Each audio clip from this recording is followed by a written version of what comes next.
Testing. Good afternoon, everybody. I'd like to welcome you all here. So if we could get our seats and get started.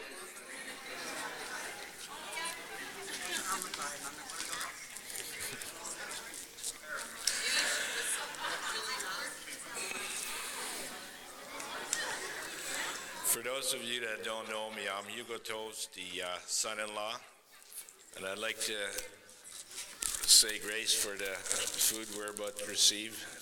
We could all take our seats and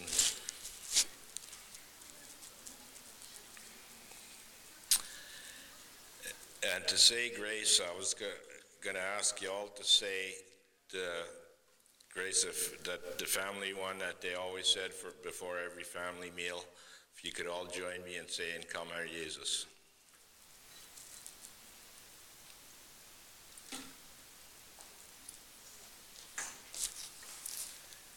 Kom, Herr Jesus, sei du unser Gast und segne, was du uns beschert hast.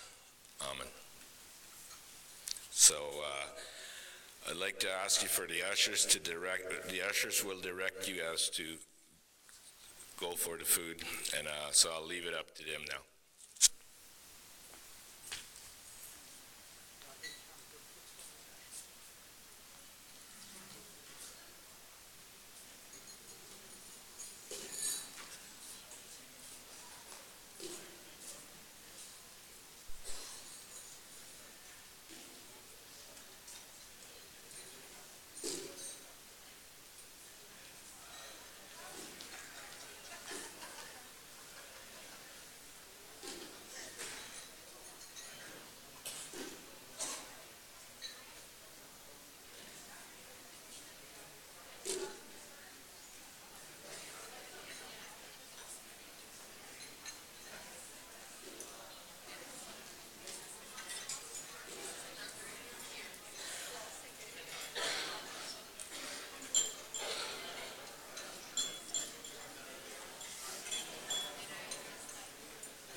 there's still lots of food, so please feel free to go for seconds or thirds, as long as there is food.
you get enough? And we're going to start a open mic now for Iviligus.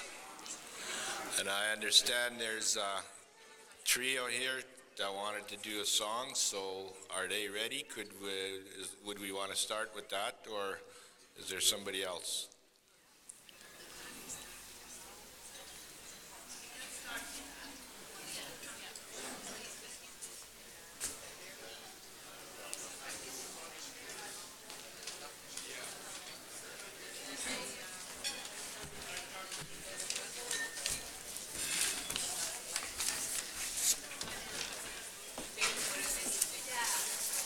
Okay, dann werde ich die singen. Oh, okay. Yeah, we will just. I wanted to read first, but we can do reading after. So we're 3 and 5. yeah.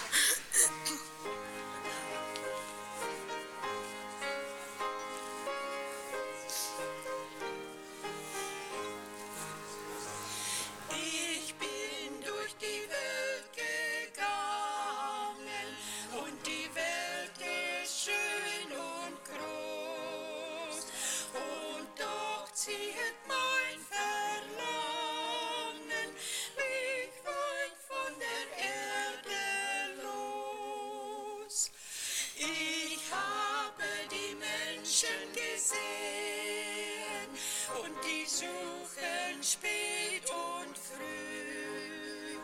Sie schaffen, sie kommen und gehen und ihr Leben ist Arbeit und Mühe. Sie suchen, was sie nicht finden, in Liebe und Ehre und Glück. Und sie kommen belastet mit Sünden und unbefriedigt zurück. Es ist eine Ruf vorhanden für das arme, müde Herz. Sagt es laut in allen Landen, hier ist gestillet der Schmerz. Es ist eine Ruf vorhanden für der alle fern und nah in des Gottes Lammes Wunden am Kreuze von Golgatha.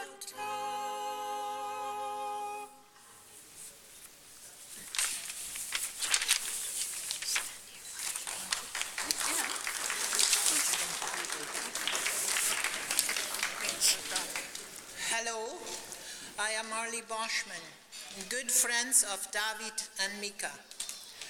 We know Dovt since we were kids. My first recollection of him is seeing him as a bus driver in Brazil, Colonia Nova, and watching him as the young men played soccer on their field. He was a great friend of young people. Then we got to know him better when we moved to Vancouver. They moved here from Ontario, we from Brazil, and our homes were walking distance apart. Here we both joined the Sherbrooke Church.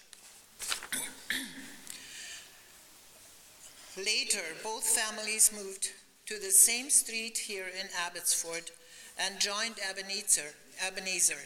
We played games together, had suppers together, went camping together. When camping, it was Doft's job to cook black beans, as was already said. And here we learned to eat watermelon with rere, which was something new to us. And as we were together, he liked to tell us stories from the settler years in Brazil, which we enjoyed very much. I wonder if he is not one of the last ones that is taking so many stories with him into eternity. Who is here today who grew up with Dooft and Krauw? Please lift your hands high. Tante Tina is here. Probably just Tante Tina, yeah, Mika's sister. And who remembers Dooft from Colonia Nova?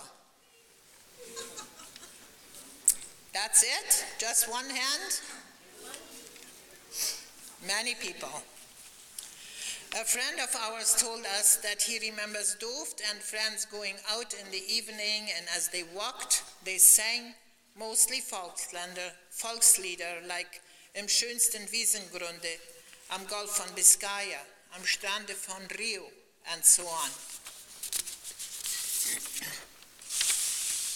This was all in Kral Santa Catarina yet. Then people started to move away to greener pastures, and he knew the older ones from all three settlements, Curitiba, Whitmersum, and Colonia Nova, and helped us younger folks a lot of putting the relations together.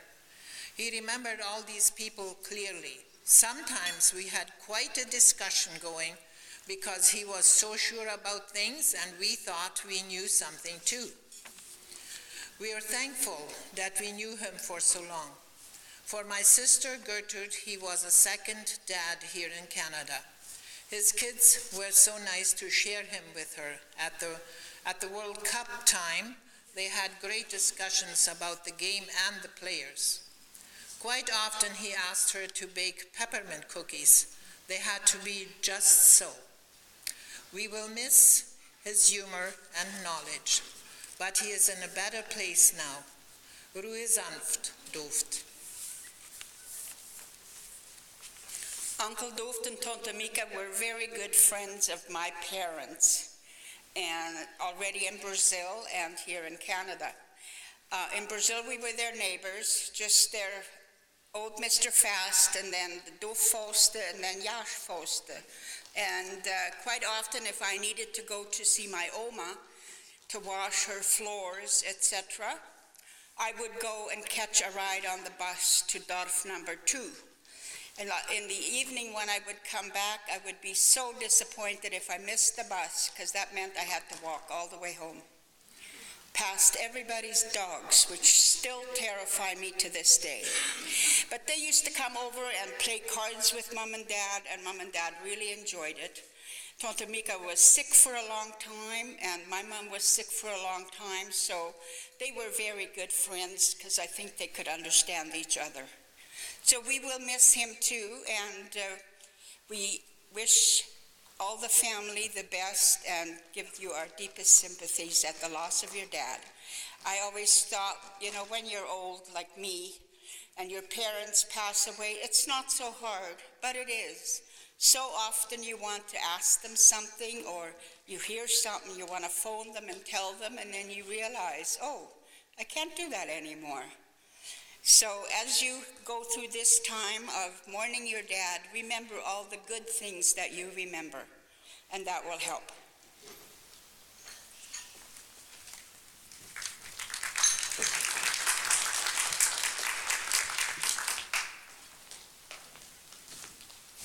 Thank you. I believe we have somebody here today who has a special day. So Michaela, I know you have to share your special day, but you get to share it with Opa Opa's celebration of life.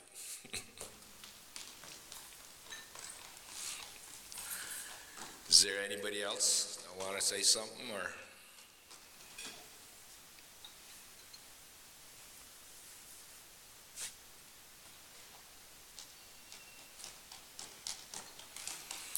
I'd just like to share a little bit something about Opa, about on the last day, Saturday evening, when we said goodbye and told him we were coming back for his birthday the next day.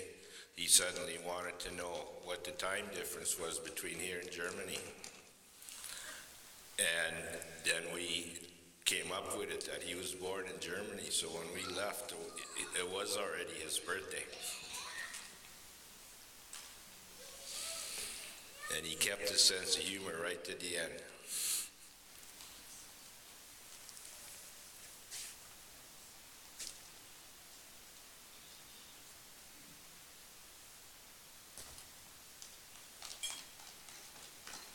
Is there anybody that wants to share something, or, I don't know, anybody on the family? I'm sure we all have a lot of camping stories. I remember years ago when we were first married, and me and Vonnie and Oma and Opa, almost every other weekend we would be found somewhere around Hicks Lake or Deer Lake, rain or shine. And I remember a lot of evenings, the ladies would go to bed a little earlier, and there was just the four of us, and me and Opa sitting there around the campfire sharing stories about South America. And with me coming from Paraguay, I had some similar experiences, even though I was a lot younger. But we had some nice, interesting stories and discussions.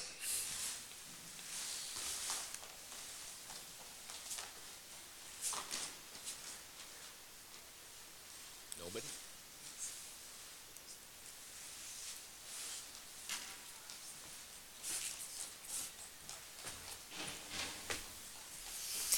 Hi. I think one of the things Pastor said in part of the service is that he was a man of few words. And it just came to mind right now when I was thinking, what am I going to miss the most? And Opa was funny he was funny a lot of the times, but this one particular time, he had come over, and we weren't aware that he had arrived at the house because we were having dinner, and we get up to clear the table, and here's Opa that had grabbed a chair outside in the garden and was just sitting there looking at all the flowers and just kind of chilling out in the backyard. So we say, Opa, why didn't you come up? He says, I didn't come to visit. He just came to just enjoy and just in his own quiet way, but he had to be funny at the same time. So I think we'll miss some of those quiet things about him. He wasn't always boisterous or the class clown, but he still had a big impact in his own quiet way.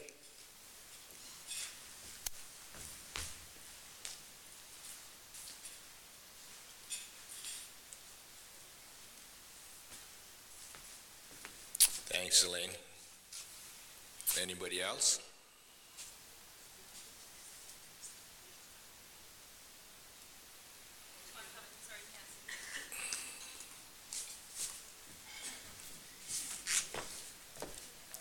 So I remember when all of us grandkids, when we were young, we used to spend weeks there in the summer.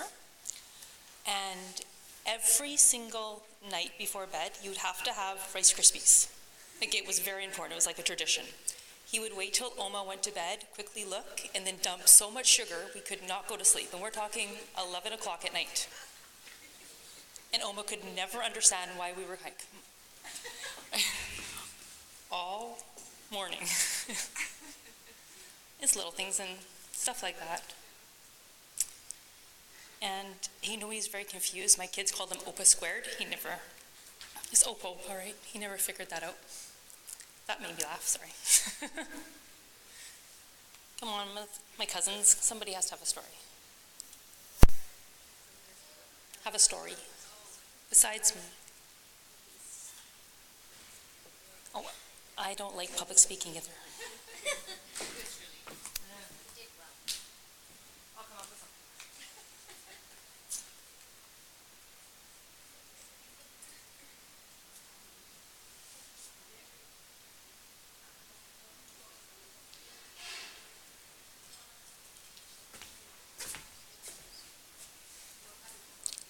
Thanks, Charlene. Anybody else? Come on up.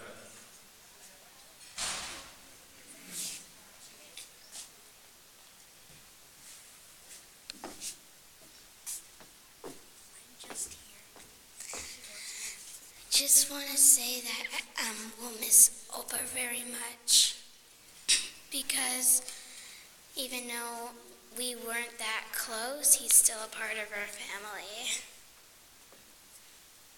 And happy birthday, Michaela. Thanks.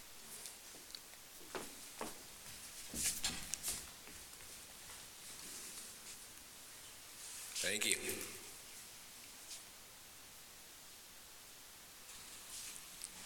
Well, since I see a long lineup coming up, I discovered a little while ago, this is also being live streamed down here.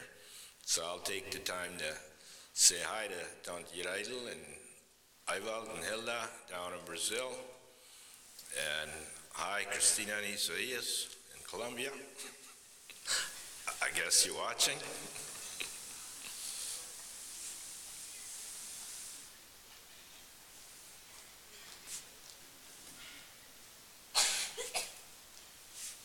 Anybody?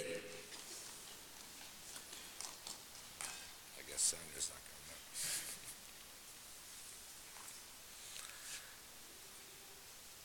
up. Okay, if that's it, then, oh, Angela, come on.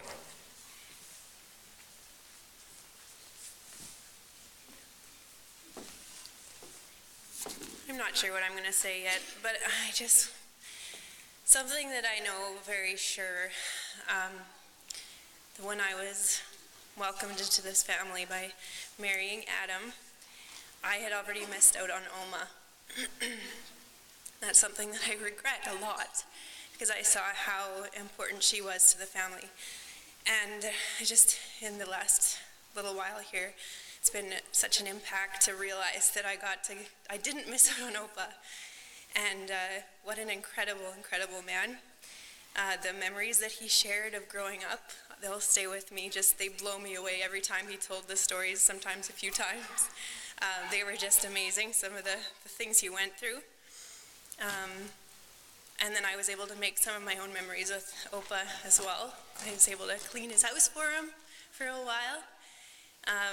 I would stop for lunch, some black beans or steak when I was going to school. I was just going past there, so I'd be able to stop in and visit with Opa. Lots of playing skip-bo, lots of visits. And I'm just so thankful for those memories that I was able to build with him. While we were at the hospital, I had a moment to talk to Opa. I was thankful for his clarity that he had sometimes, waking up, just such a clear mind, and he was right there. And I was feeling bad for him, because I know it was so hard for him to just breathe sometimes, that he was preoccupied with that. But Adam and I were talking about different memories we had with him, and at one point he's like, "No, I don't remember that." So just something that I said to him I find meaningful to me is that it's okay, Opa, that you don't remember that right now, because you've left those memories with us, and we'll hold on to them. And we're so thankful for that, for what we were able to take from knowing this amazing man in our lives. So that's all to say.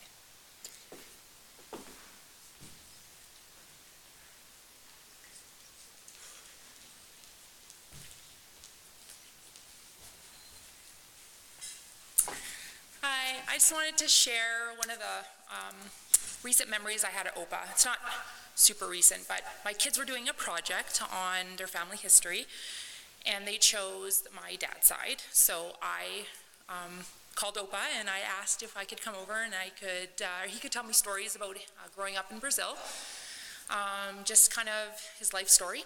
And we sat down, and I think for 4.5 hours we had a long chat, mostly Opa talking and me listening and writing notes, and then Opa quizzed me on the information just to make sure I understood what he was saying. So I got a few points wrong, and he corrected me, and yeah, it was actually one of the most interesting visits I've had with Opa. Longest, but most interesting. So yeah, she got a really good grade on that project, so that was good. Yeah, and I went and saw Opa. We played a lot of skip-bo. I also cleaned for Opa, which was enjoyable because him and I would talk during it, and it was a good visit for him and I. And we watched a lot of Animal Planet, lots of Animal Planet. And we would discuss, I think his favorite topic was how many rocks were in the world. That was his favorite topic. Yeah, he was so excited how the planet was just all rock and how he couldn't believe we lived in this little tiny area of green. So yeah, I don't know if anyone else remembers that, but so I'm gonna miss him though.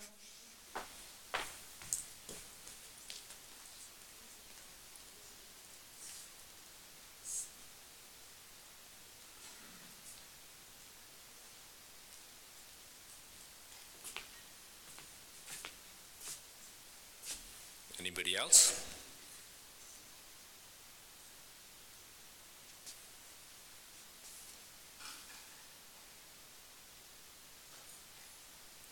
Well, if there's nobody else, then I'd still like to just say thank you all for coming, and feel free to hang around and visit as long as you like, or I don't know, maybe they want to clean up. And yeah, thank you for coming, and of course we're all gonna miss him. It's a big hole to fill.